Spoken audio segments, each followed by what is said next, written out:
Zdravím vás, fanúšikovia Muscle & Fitness na Slovensku aj v Čechách. Mám pri sebe na rozhovor Tomáša Tavačiara. Ahoj, zdravím vás. Ďakujem, že si prijal pozvanie na rozhovor. Dnes sa nachádzame v krásnom Mozolani Fitness, ale ty si tu netrenoval vždy. Je to pravda, že si zmenil fitko? Tak po 7 rokoch som zmenil pôsobenie. Tak som tu spokojný, mám tu výborné podmienky pre svoj šport. Robím tú istú prácu ako aj vo fitku predtým. Takže som rád, že som tu.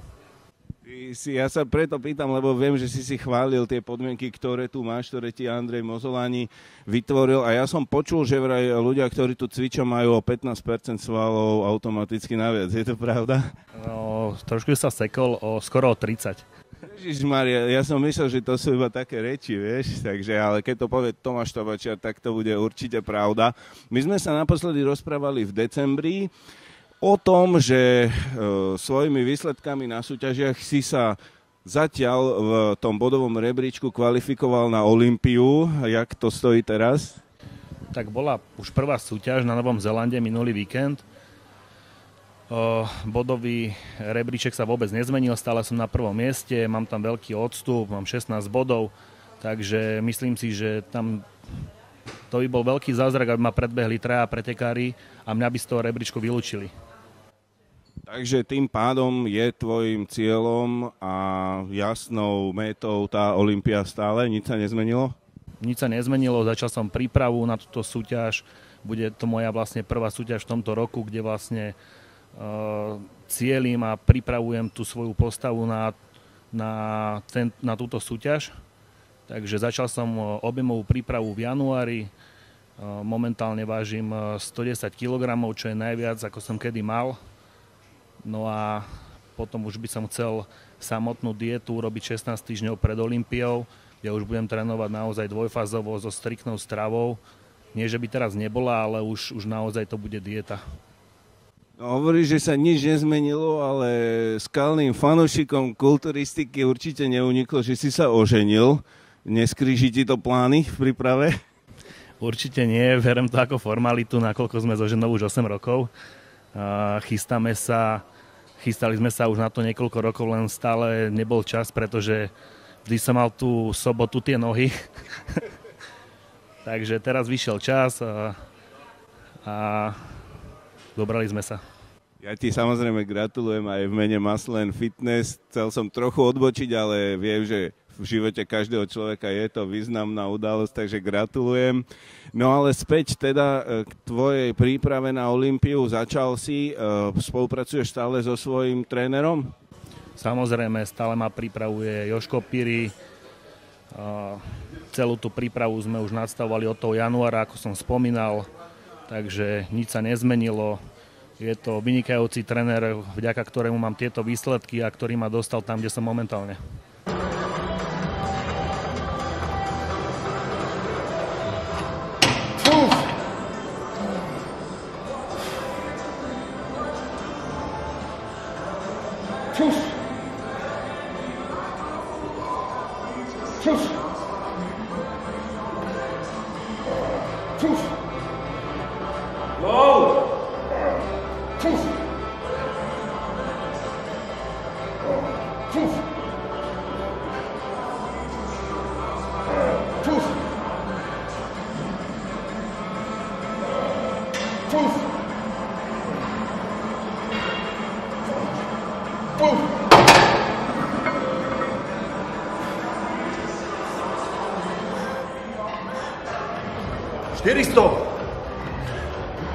Andrej, je to pravda, že pre Tomáša ste museli prikupovať kotúče špeciálne? Privarili sme tie tyčky.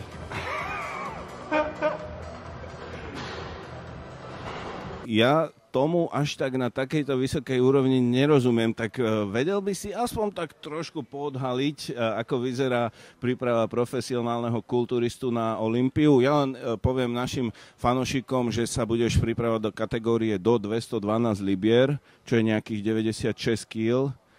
Takže skús, prosím ťa, povedať, ako to vyzerá. Tá Olympia bude až na jeseň, ale hovoríš, že už si začal teraz.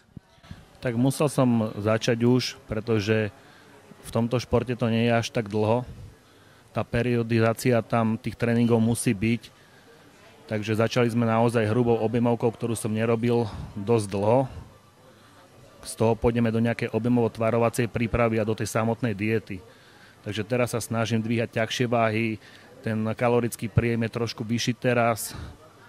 No a trénujem celkom dosť, trénujem 6-krát do týždňa.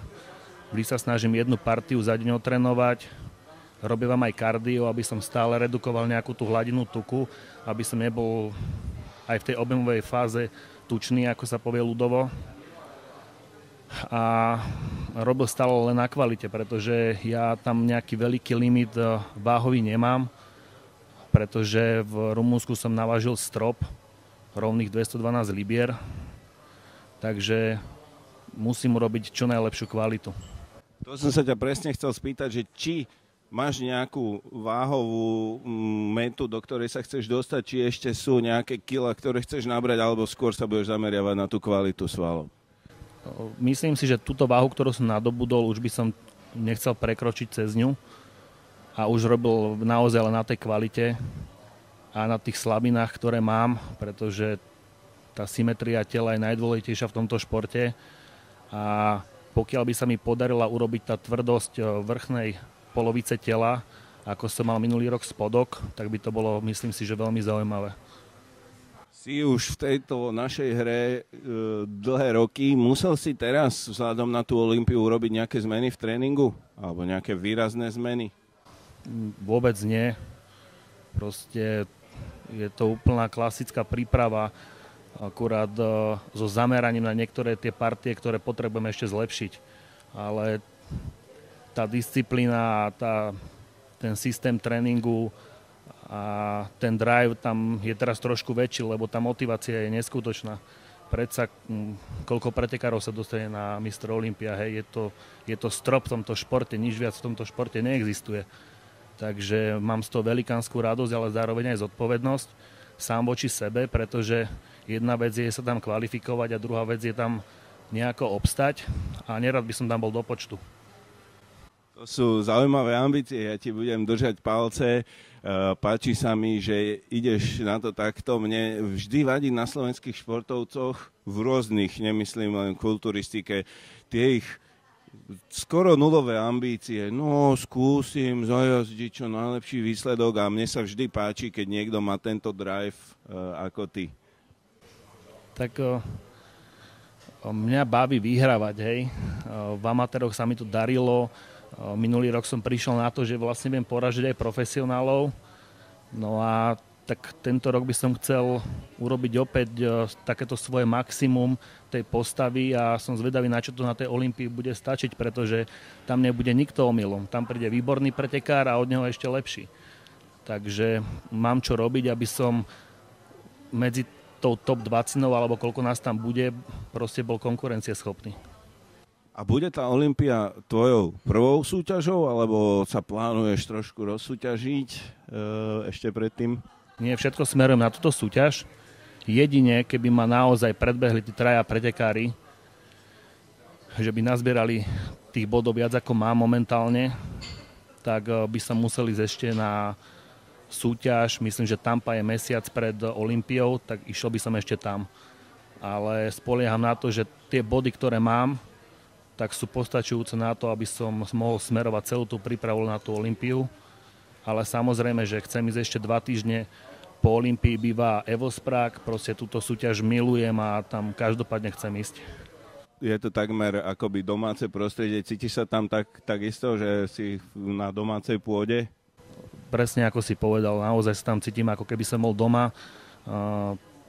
Tí českí fanúšikovia sú úplne vynikajúci, plus tam príde vlastne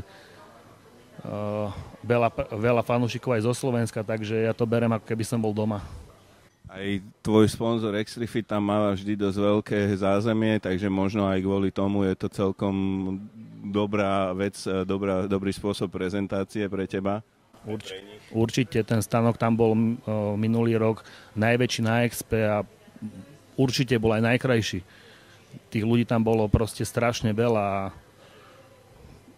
tá súťaž má svoje veľké čaro. Ja som tam súťažil v roku 2015, 16, 17, 18, teraz by bolo 19. Tomáš, ty okrem toho, že sa pripravuješ na Olympiu, asi vrcholný športovec, tak si zarábaš na svoje živobytie a na svoju rodinu tým, že si tréner. Ako to všetko zvládaš? Čo by si odkázal ľuďom, ktorí hovoria, že nemajú čas cvičiť a nestíhajú? Tak nevždy som bol trénerom, túto prácu robím 10 rokov.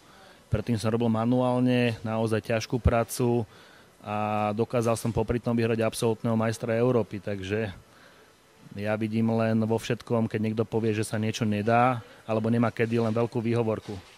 To isté, keď mi príde nejaký klient, ktorý robí kancelárskú prácu a povie, že dneska je strašne unavený, nárobený, tak sa sám sebe zasmejem, že ťažkú robotu ešte nerobil na to, aby bol unavený. Hej. Ja som dokázal proste vyhrať absolútneho majstra Európy pri naozaj manuálnej práci. Tomáš, ty sa tešíš veľkej podpore fanúšikov. Sám si hovoril, že niektoré z tvojich videí sú veľmi populárne. Ja som si to všimol aj na našom rozhovore, ktorý sme mali v decembri, že divákov to naozaj lákalo a ten článok bol veľmi čítaný. Čo by si im odkázal teraz v tomto začiatku tvojej prípravy na Olympiu? Tak som rád za každého jedného fanúšika. Veľmi ma to teší, keď ma povzbudzujú a keď mi píšu kladné veci. I keď som rád za správnu kritiku, ale musí to byť aj od adekvátneho človeka. Hej. A budem točiť ďalšie videá, takže budete sa mať na čo tešiť. Určite myslím, že natočíme niečo aj spolu. Takže sledujte ma a som rád, že mi fandíte a sledujete ma. Tomáš, ja ti veľmi pekne ďakujem za Maslen Fitness aj za slovenských fanúšikov kulturistiky. Budeme sledovať tvoju prípravu na Olympiu, ideme sa pozrieť na tvoj tréning. No a samozrejme držím palce, nech všetko ide, jak ste to s tvojím trénerom Jozefom Pírim nastavili a naplánovali. Ďakujem pekne za rozhovor a teším sa na ďalší určite, keď bude. To bol Tomáš Tabačiar, momentálne jediný slovenský profikulturista, ktorý sa pripravuje na Mistr Olympia, najprestížnejšiu kulturistickú súťaž v histórii.